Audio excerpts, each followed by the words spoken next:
Très Saint-Père, le peuple qui vous accueille aujourd'hui et qui est là devant vous, c'est un peuple qui souffre dans son corps et dans son âme.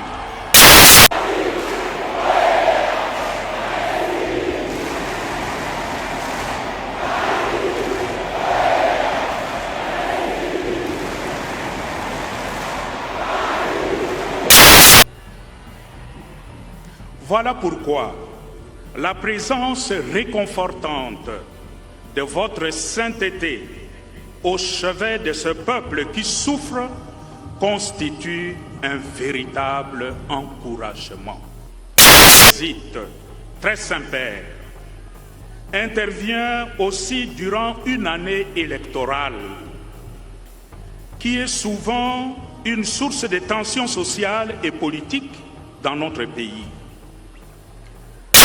Avec le message que vous nous avez apporté sur le thème « Tous réconciliés en Jésus-Christ » et confiants dans vos prières, nous espérons voir se tenir dans notre pays des élections libres, transparentes, inclusives et apaisées. Papa, baza pembeni na yoa. Batubila malamu. Papa, baza pembeni no batubila malamu. Batubila na musolo.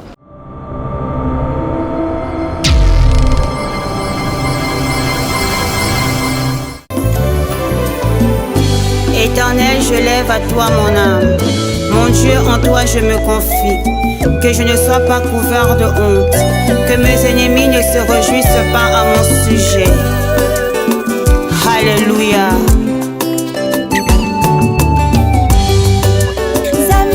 Brahma, Isaac na Yakobo, olongisaki Daniele, na libula bakosi.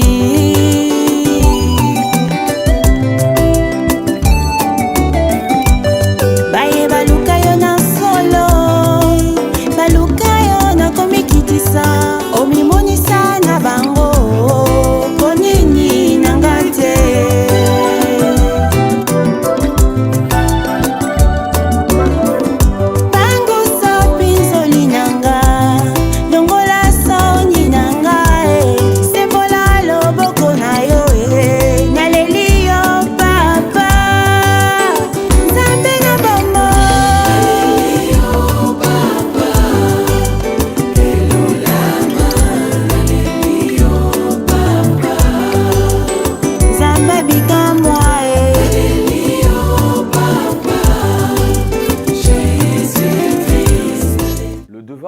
Mesdames et messieurs, vous qui nous suivez sur Nouvelle Tendance Télévision, Culture d'Excellence au rendez-vous, bienvenue à ce tout nouveau numéro de Vérité et Réalité, ces grands magazines qui vous informent, qui vous forment.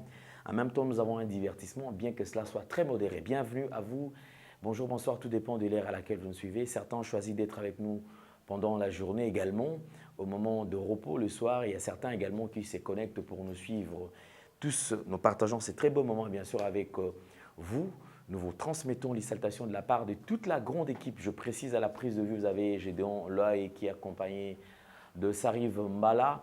Et la réalisation, c'est signé en duo. Vous avez Jolan Zouzi et de l'autre part, c'est Jordan Panzou, notre chef. C'est comme ça que nous allons travailler. Abordons le tout premier point, c'est la fondation Ndélé au cœur de la nation, ainsi que l'orphelinat Famille du Cœur Christ Rédempteur. À travers cette opération que nous avons placée ou mise à votre disposition, nous qui sommes sensibles aux cris des détresses, nous avons besoin de soutenir les orphelins, le veuve. Pensons à cette structure et certainement nous serons tous bénis. Parlons plus en images et on se retrouve tout juste après. Suivons.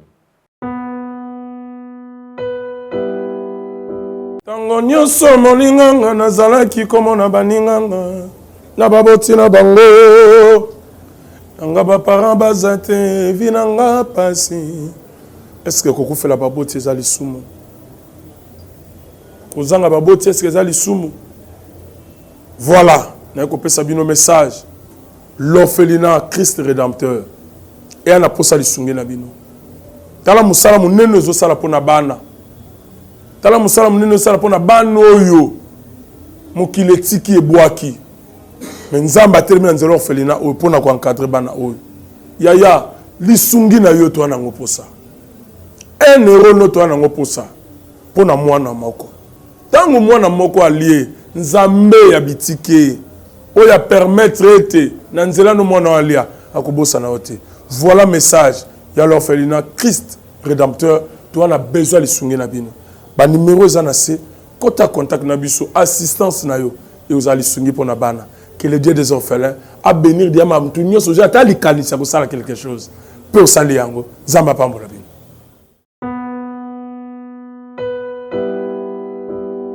De retour sur ce plateau, une nouvelle rubrique. Télévente nous propose quoi aujourd'hui? Vous qui avez besoin également d'exposer vos articles sur cette rubrique, à travers le numéro qui est affiché, vous pouvez nous contacter afin d'échanger. Nous allons prendre cette nouvelle rubrique Télévente suivante.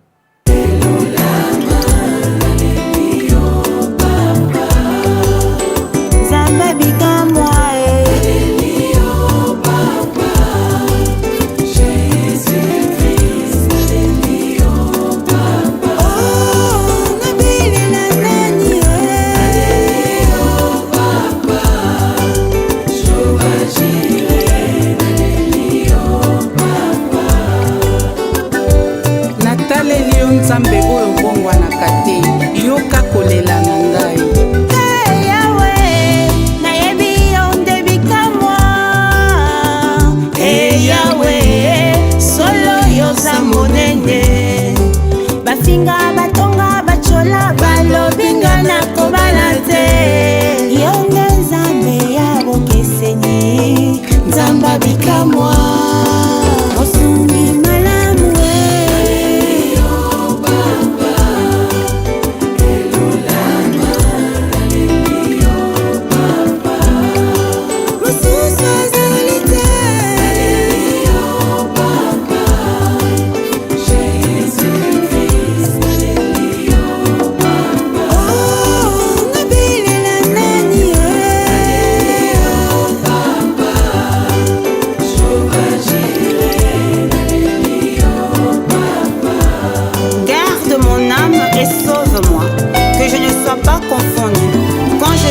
auprès de toi mon refuge. Oh mon Dieu, délivre-moi de tous mes ennemis, car c'est toi qui défends ma cause. Exauce ma prière.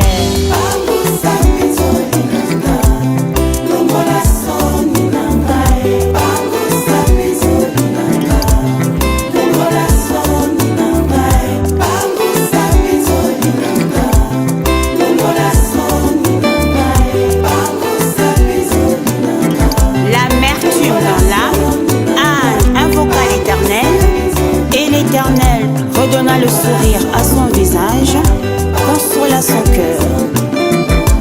Natie elikia na ngai epa na yo, mpo nayebi ete obongwanaka te. Pangwisa pinzoli na ngai, bongola makambo na ngai. Yoka kolela ya motema ezoki nzambe ya ngai. Miso na ngai ezaleli yo.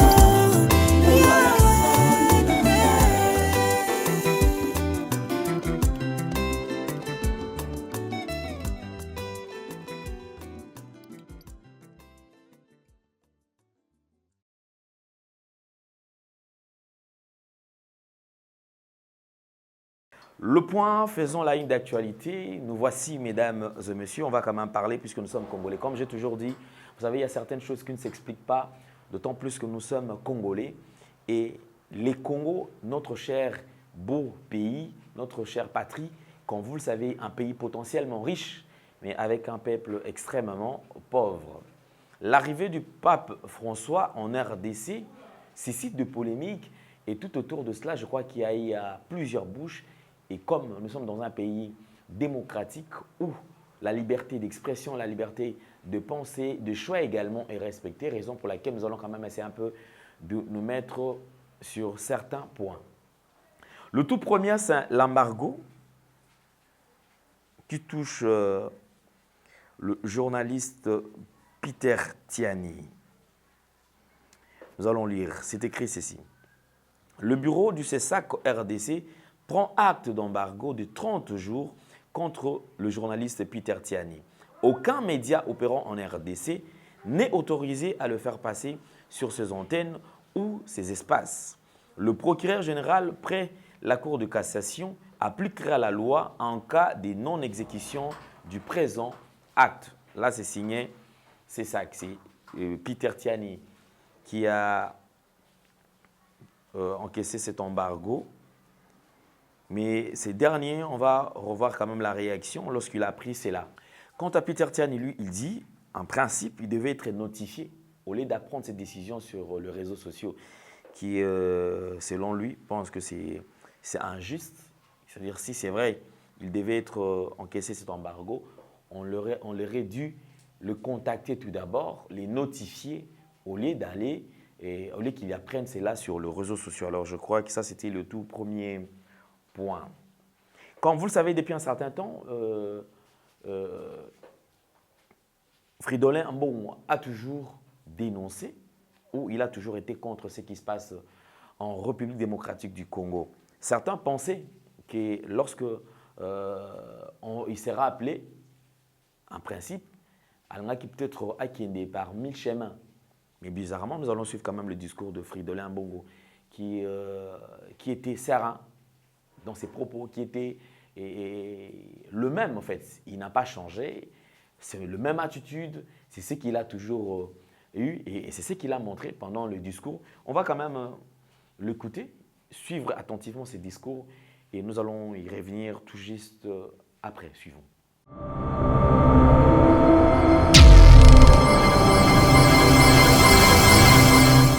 Tozilaki utokala moye Tata mon centre Papa François Papa wa Roma aye kotala biso esengoto esengote esengoto esengote. Très Saint-Père, c'est avec déférence et gratitude que je salue la présence de votre sainteté à Kinshasa, capitale de la République démocratique du Congo, notre pays. Au nom de l'Église et famille de Dieu, venue prier avec vous et au nom de tout le peuple congolais, je voudrais vous exprimer de tout cœur pour cette belle et grande messe que vous venez de présider ma gratitude. Très Saint-Père, la République démocratique du Congo que vous visitez à ce moment est un pays potentiellement très riche. Sa population, essentiellement jeune, est à majorité chrétienne, dont plus de 40% des catholiques. Ce peuple congolais est aujourd'hui confronté à une crise multiforme. Conflits armés, particulièrement à l'est du pays, crise économique et misère sociale.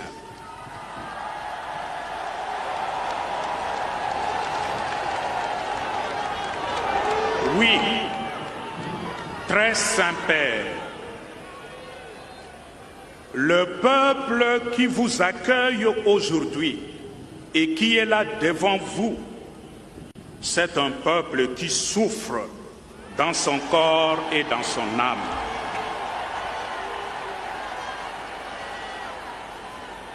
Malgré cette souffrance injuste, les Congolais demeurent pourtant un peuple confiant et plein d'espérance. Voilà pourquoi la présence réconfortante de votre sainteté au chevet de ce peuple qui souffre constitue un véritable encouragement. Votre visite très Saint-Père, intervient aussi durant une année électorale qui est souvent une source de tensions sociales et politiques dans notre pays.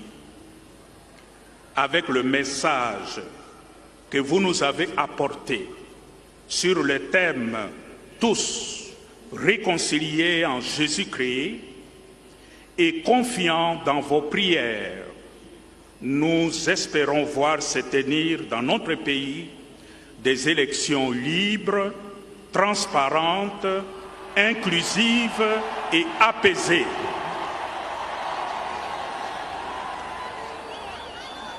Pour terminer, très Saint-Père, je vous remercie d'être là pour nous, pour chacun et chacune de nous, pour notre peuple qui souffre.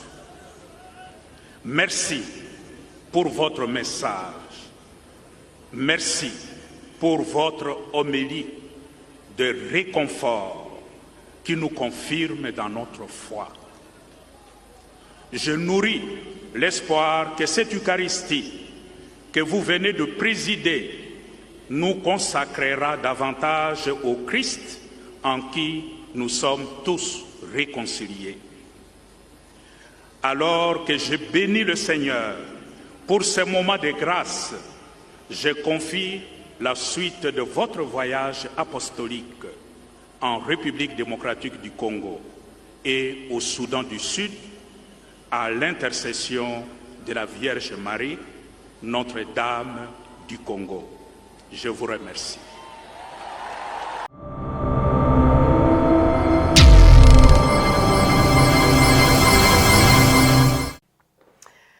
Voilà, nous avons suivi. Les gens s'y attendaient peut-être moins que M. Moïse Katumbi puisse également être présent lors de la messe, mais il s'est démerdé, il était présent. Nous allons suivre quand même son entrée, comment ça a été, et comment est-ce que les chrétiens catholiques ont aussi accueilli Moïse Katumbi lors de son entrée à la messe. Donc je crois que nous allons suivre ça avec beaucoup plus d'attention parce que on ne s'y attendait pas en fait. On se disait peut-être que Barozalate, puisque Bango va dans la carte opposition, alors que peut-être le pape a été invité par le président de la République, certainement que Bango va faire partir. Mais nous avons remarqué que les opposants étaient de la partie. Bazalaki na kati na messe, assister et Magamion surtout les Kanaki dans de très bonnes conditions. Nous allons suivre quand même son entrée et nous retrouver tout juste après.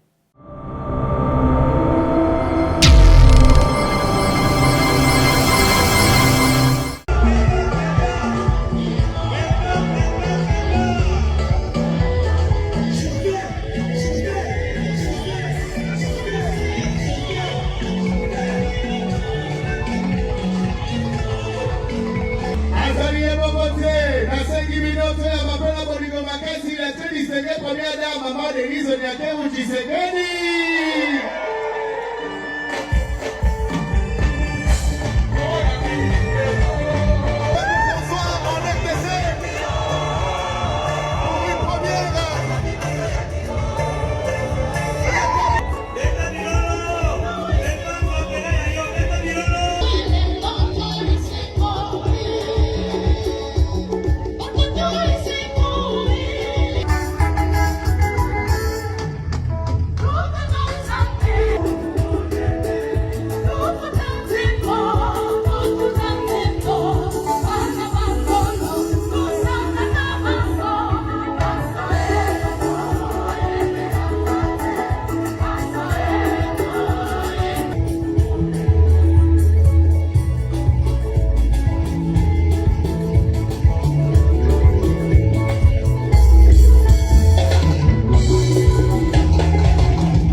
tout dernier point, ou avant-dernier point, si je peux dire ainsi, et nous allons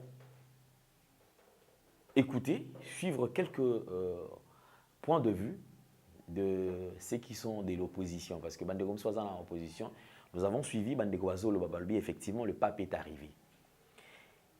Pour certains, le pape, pour honorer RDC, il a fallu Yemonda qui t'a né dans l'Est. Pour Est, un déplacement Makambo Ezali. Est, un déplacement où ça bouge, où ça tire à balles réelles. C'est à l'Est où les gens, où il y a eu des milliers de morts. C'est à l'Est où Makambo Ezo Simbate. Et c'est là qui a Kitakuna, c'est l'Ombango. C'est l'Ombango Mususu. L'arrivée, il y a pape, tout pape, Kozala Namboka Nabiso, ils ont changé et l'ont monté. Potondim. Que papa comme awa et sengelinde arrêt à guerre, ça dure que bande cognon surtout. Maintenant qu'on a accusé, on a pointé le Rwanda du doigt devant même le pape, est-ce que le Rwanda baissera les bras? Est-ce que le Rwanda va reculer par rapport à ses décisions? Nous allons les découvrir dans les jours à venir parce que à l'Est, effectivement, tension à Est, Ezara Nengwana, la partie aux alliés prises par, occupée par le M23, Eza Kakabongo. Jusque-là, il n'y a pas de changement et on va quand même suivre parce que nous sommes dans un pays, comme j'ai toujours dit, un pays démocratique. Tout l'andapé bandé comme Soussou. Qu'est-ce que pense de l'arrivée? Il y a Pape François ici en RDC. C'est la troisième fois, je crois que les alliés payer Belé et solliciter Kango. Arrivé Naé, mais peut-être ça n'a pas été le cas, mais Bisso, le pape s'est décidé de venir ici. Tout ça là-bas, polémique, tout autour de ça, mais Toyo Kakabango. Et nous allons nous retrouver tout juste après.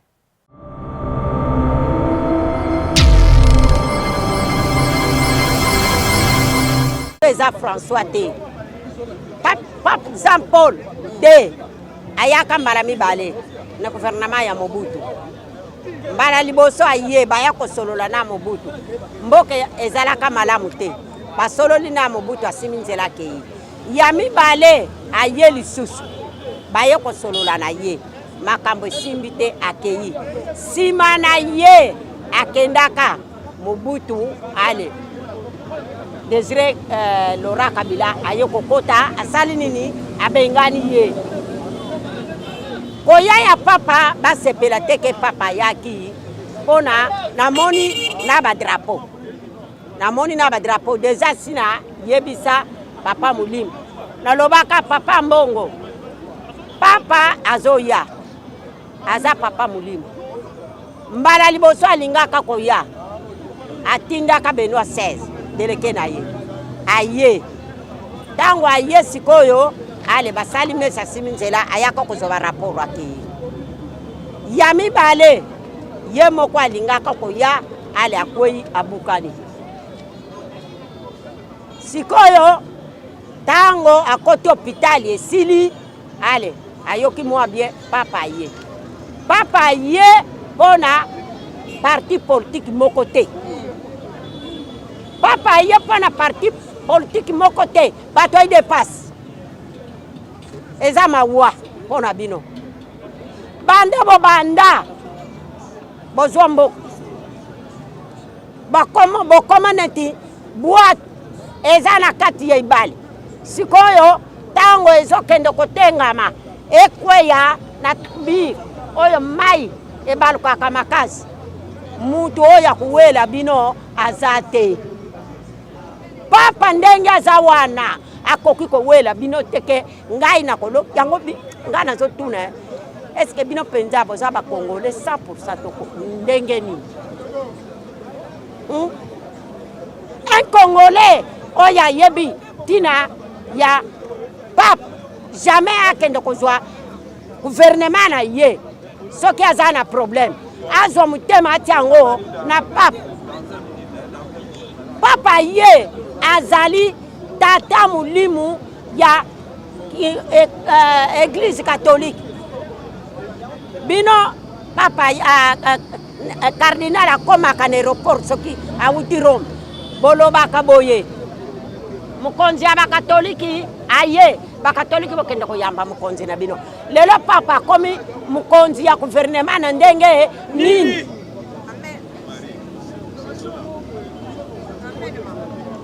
ya mibale na tuni bino boza na tango te makambo ya biso moko ba chrétien ya catholique bino bokende ko kolobango ke biso ba catholique na Roma toza ba paya biso ba chrétien ya catholique na Roma toza ba paya te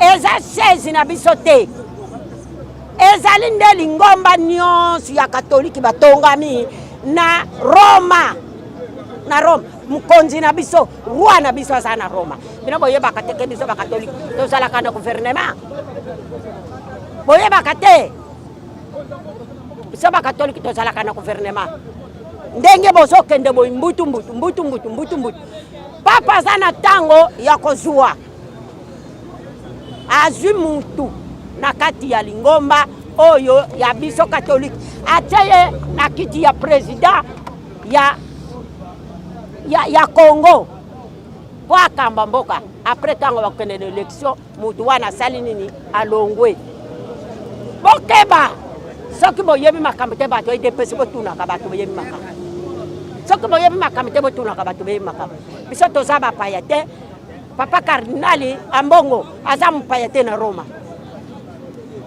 aza mwana oyo abotami na Roma akoli na Roma aza neti mukristu azwi batem eza mbotama na ye ayo kokula eza communion eza kokula na ye soki boyebaka te yango wana batondisa mangombe ebele oyo botondisa na Congo banda boya botondisa mangomba eloko nini changement ezalaka wapi changement ya Congo ezalaka wapi changement ya Congo ezalaka te koja ya papa bato ede passe bolongola espoir na bino papa yaki pona biso moko ba Kristo botika kozala ne serré botika kozala ne serré soki boyokaka italien ndenge alobaki makambo na ezalaki kolo bozobeta mabaka ayebisi bino nini nalandelaki bino bien ayebisi bino nini ayebisi bino Congo ezali bino moko ba Congolais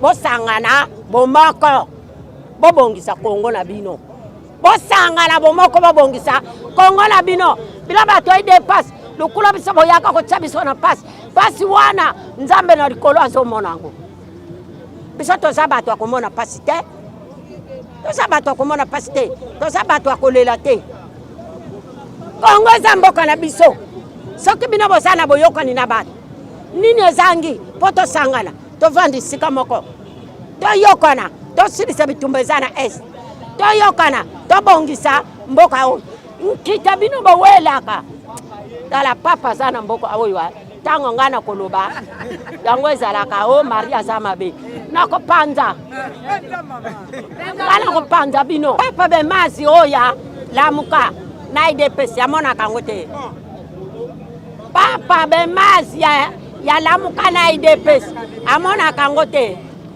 soki biso tosengi lelo papa ye bandeko na biso bazokufa kuna na est etikali kaka nakanisi soki combien de kilomètres bakota Goma est-ce que ba M23 bazali ba M23 ya lamuka ba M23 bazali ya lamuka ba M23 bazaya lamuka ba M23 ezali ye moko tilo mutu azobundisa biso bitumbu eza ye moko atika kobomba mapembeni ya papa atika kobomba mapembeni ya papa bato bazokufa mingi makila wana ezotanga etikala kaka na maboko na ye moko ndenge ngai na simba chapele na ngai ya makila mabe na ngai na malamu na ngai mayakrupa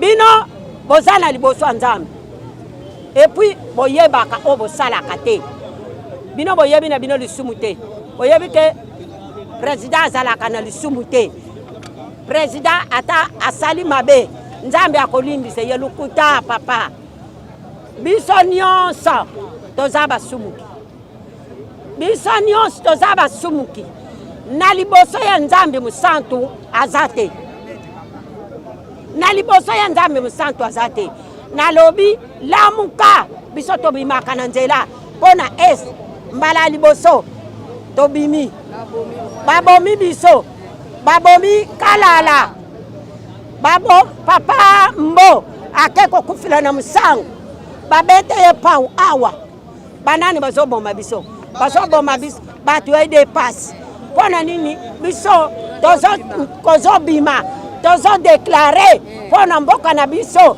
kuna na ese botika mande kuna biso, bolungola bitumba eza epa ya nani, bitumba ye moko Kagame aloba, M23 eza ya yete. Papa, baza pembeni na ywa, batubila malamu wa. Papa, baza pembeni na batubila malamu. Batubila na musolo, moninga marindenge na tambola kaboy. Ngana tambola kana kubanga nzambi. Ngana tambola kana kubanga nzambi. Oki. Bino, batambola kana kubanga nzambi te. Likambu yango na maboko na yo. Bino siko bozo beta tango. Papa aya ko sirisira biso bitumba. Papa muntu ako sirisira bino bitumba. Papa sirisira bitumba na bino. Makambo ya papa etali, makambo ya bitumba na bino etali papa. Etali papa na nini? Etali papa na nini? Tango babanda aka bitumba. Bosini aka bakoro, bozalaka na papa. Tango bolamisa ba M23. Bon, babundela bino bitumba babotula S. Po bino bokoma bamvuama.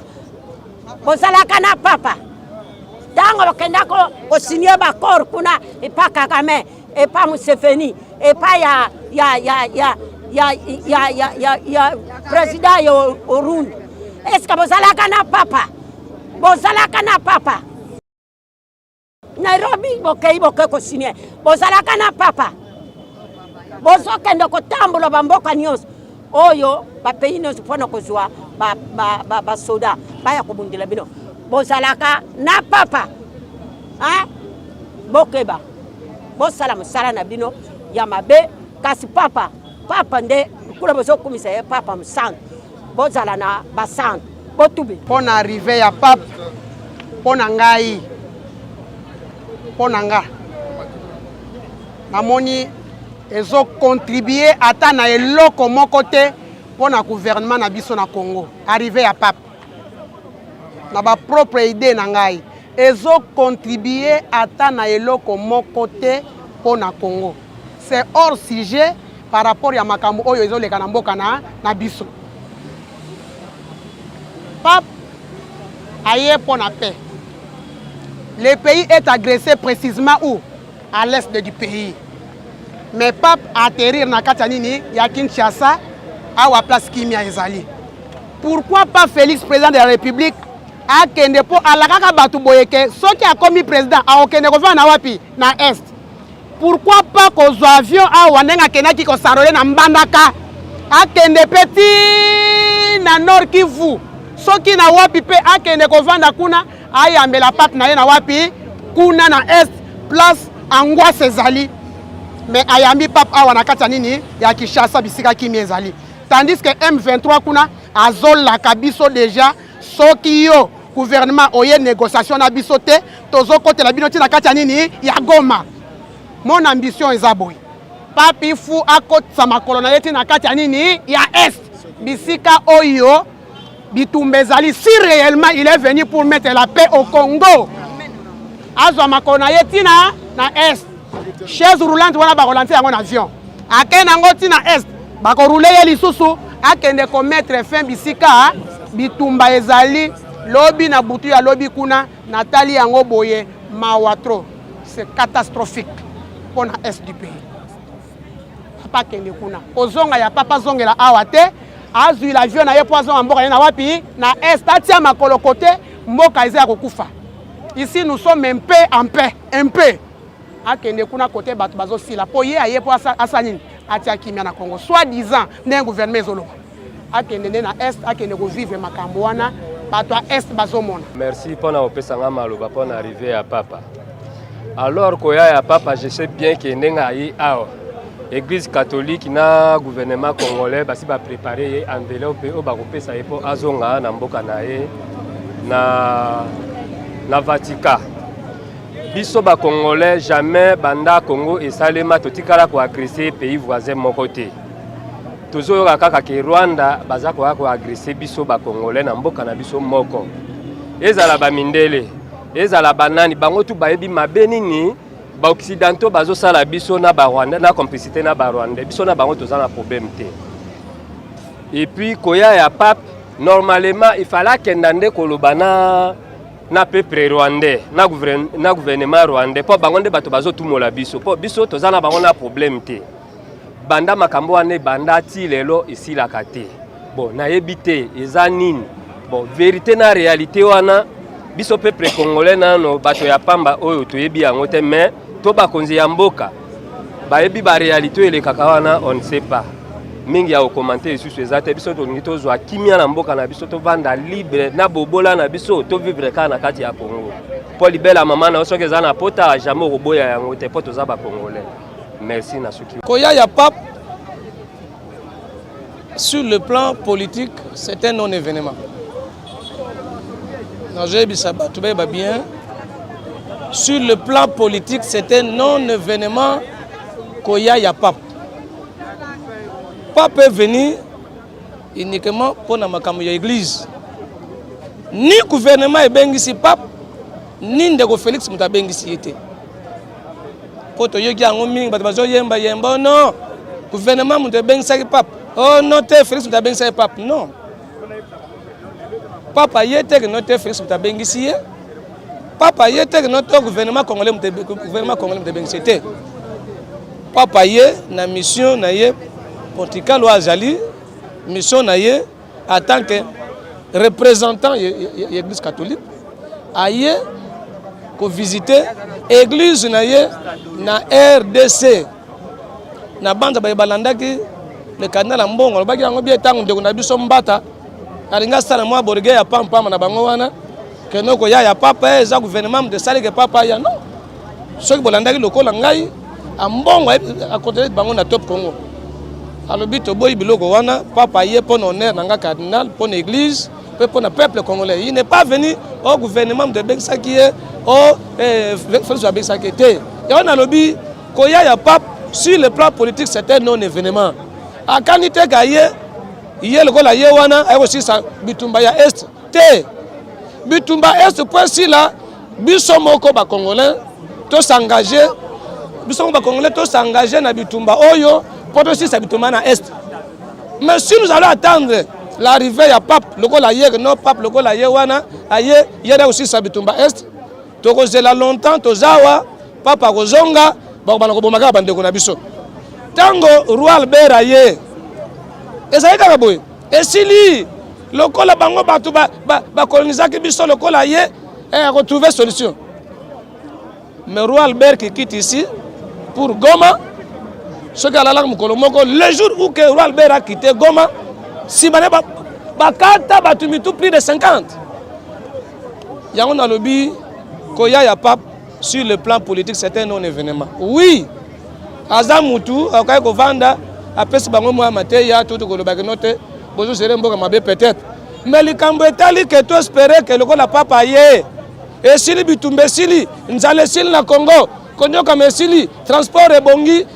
Nini salaire est bongi biloko ekiti oublions ça pour que salaire maka te et on a dit qu'il y a pape NRDC c'est un non événement tozawa papa zawa akolongwa vendredi akei okomona que to koneka na nzana biso toné na vie à misère to yango kamusinga na cité yango moni awa soko tala bisoko ndenge komi baso bong samboka kaka pona ni po papa donc yango papa lobi yango tala papa babongiso kaka mbangu po kaka nani papa zoya yango eza to ebite tozo kene wapi po babongisa mboka na bino fo bosa kaka papa ya yango na sengi pap c'est un père soko zongi osali un mois yaka isusu na RDC soko ero ya wana yebisa bango no je vais passer par quelques avenues à des fois ba venir na pe ba ko changu magadam po tomoni awa kaka koya ya pape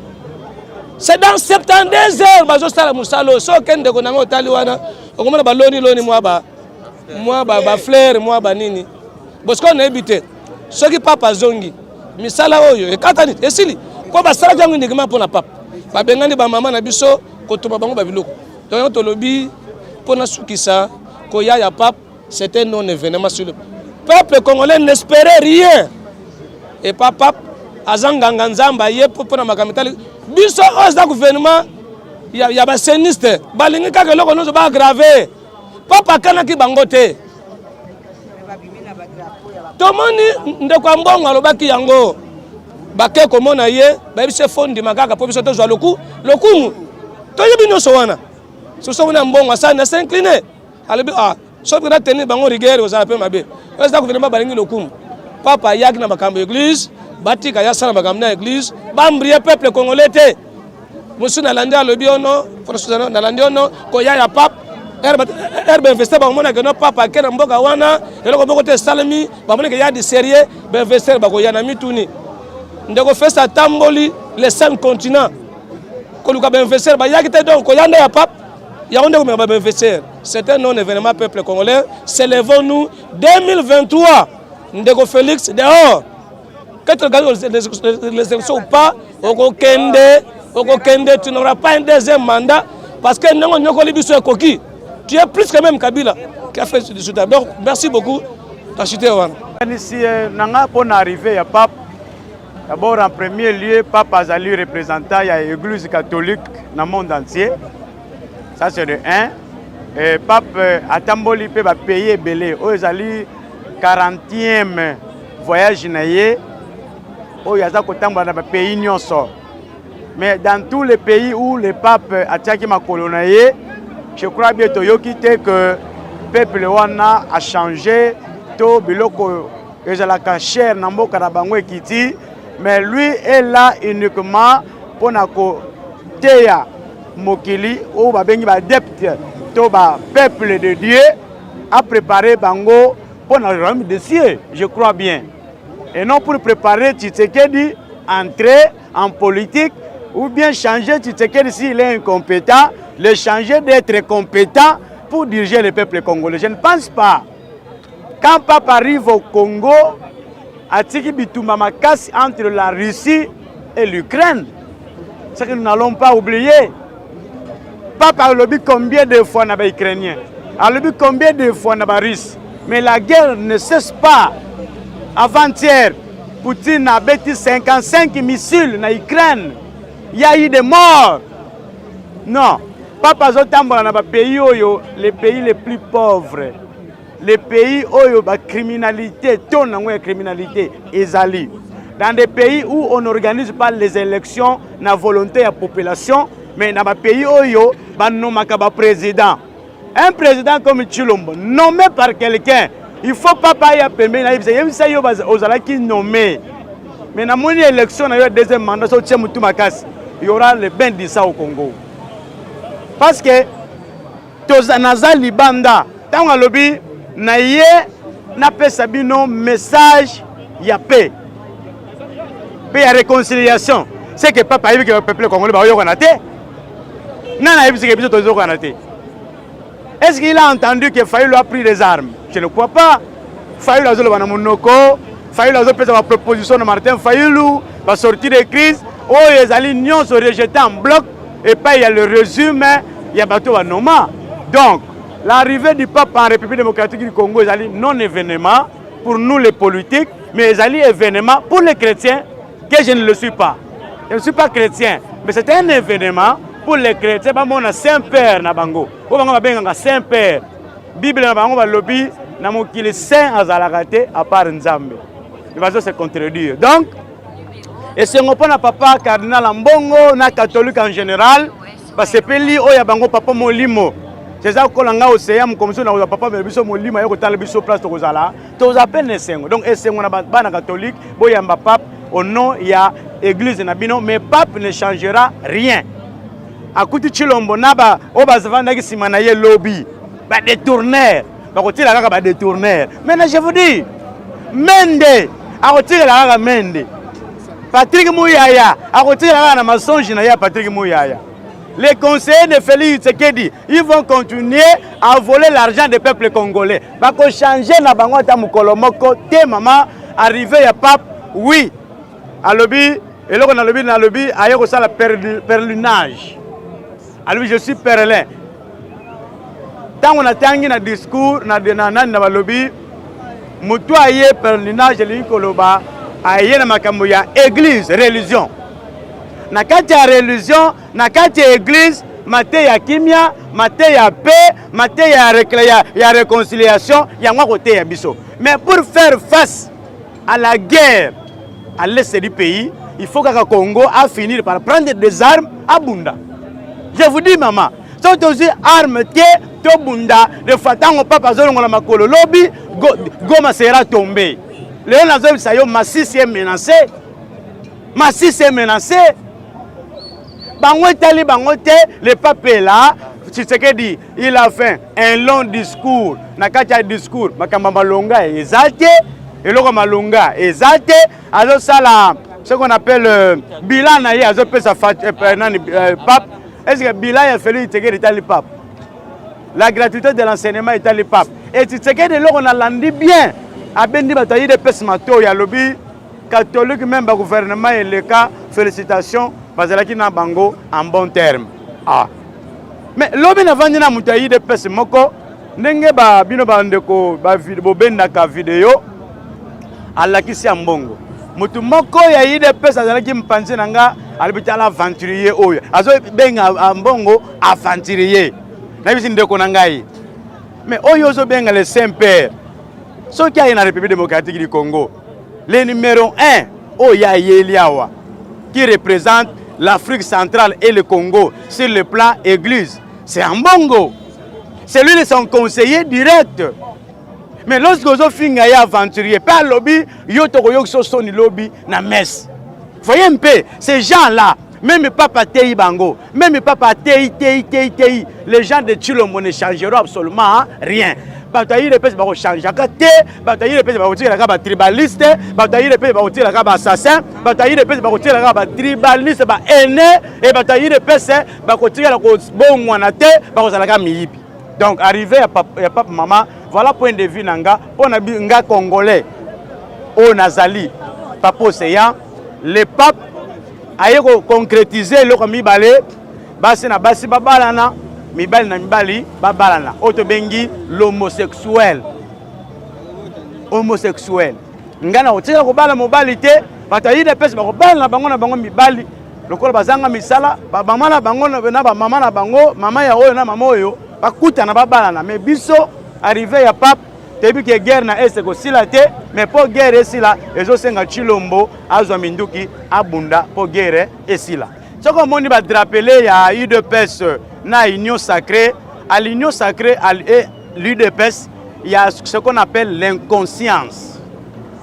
Voyez quand muto a échoué soki muto azana échec na misala nyo sazo sala a perdre même logo ya kozala que non nazo kende église mkonzo ba mona Félix Tshisekedi à quelle église a risquer à la drapeau a poser que la église ecclésia a poser que pape n'est pas politique, pape c'est un religieux, pape c'est un pasteur ayende pote ya Chilombo yo il faut ça la souka ya konomaka yo président de la République balobaka la voix de Dieu, la voix du peuple et la voix de Dieu.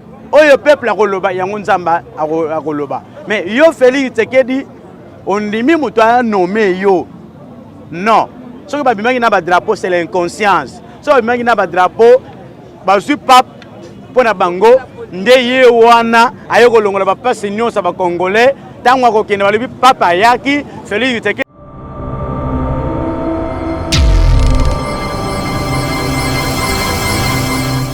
Le tout dernier point, mesdames et messieurs, vous qui nous suivez sur Nouvelle Tendance Télévision, le stade a bougé, le stade a chauffé et une chanson était au point, Marcelo Yebela, Papa Zanamboka. Pourquoi le fidèle de l'église catholique ont chanté cette chanson? On ne sait pas, mais je pense que c'est par rapport à propos au pasteur Marcelo Athéna, pour dire qu'ils allaient l'église catholique, ils allaient salle d'attente pour n'atteindre encore une enfer. Alors aujourd'hui, depuis hier d'ailleurs, partout il y avait des foules. Pasteur Marcelo était au point. Bazo Yembela Nzemo, pasteur Marcelo Oyebela, Papa Zanamboka, Marcelo Oyebela. Alors je ne sais pas, c'était une manière à quoi acquiser que Marcelo a touché à Bango, à l'ESA Bango n'a pas propos naé. Alors je ne sais pas, je crois que nous allons finir avec l'ambiance au stade de Martyr. Merci beaucoup, au revoir.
lève à toi mon âme.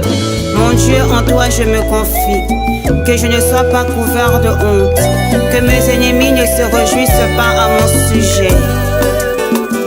Alléluia.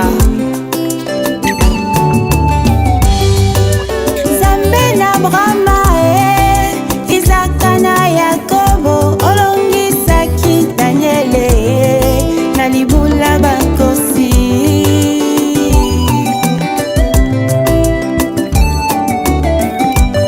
Baye baluka yo na solo, baluka yo na komikitisa, omimonisa na bango konini nangate.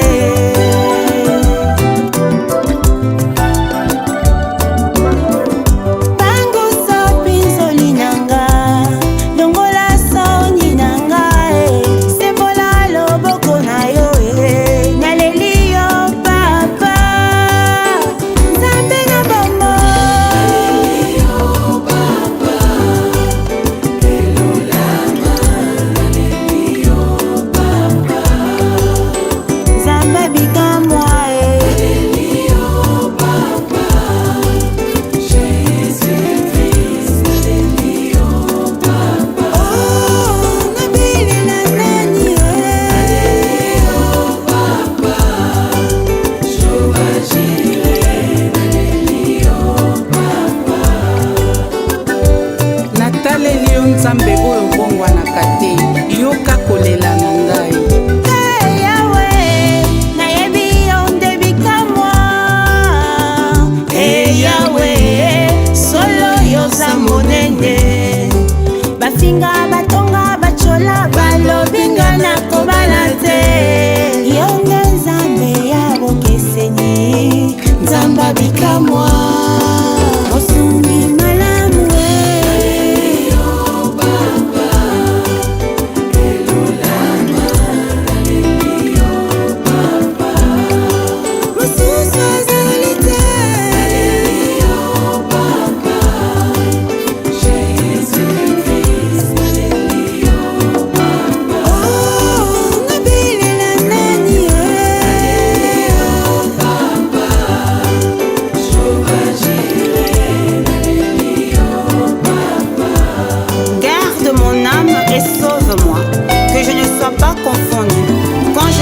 auprès de toi mon refuge. Oh mon Dieu, délivre-moi de tous mes ennemis, car c'est toi qui défends ma cause. Exauce ma prière.